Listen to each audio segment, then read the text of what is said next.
Good morning mga idol. So ngayong araw babiyahe na naman tayo mga idol. Pupunta tayo sa Northern Cebu, sa San Remio mga idol. Gagala na naman yung mag-asawa ko mga idol. At dahil marami kami mga idol, nag-rent a car na kami mga idol. Gumamit kami ng Hi-S. At big shout out nga pala sa kaibigan natin mga Bilos at Ortiga family sa pag-welcome nila sa atin. At ito na mga idol, dumating na kami sa San Remio, Cebu mga idol.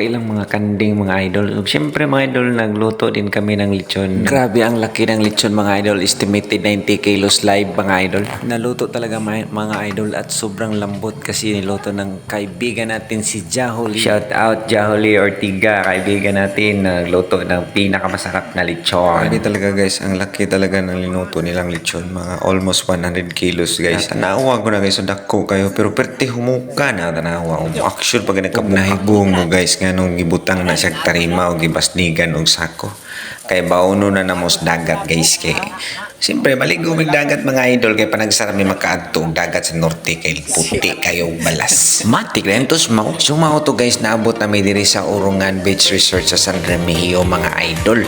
So nindot yung kay mga balas diri mga idol, so lingaw kaya atong mga kids no nagduwa diri mga idol sa tinaw og nindot kayong balas na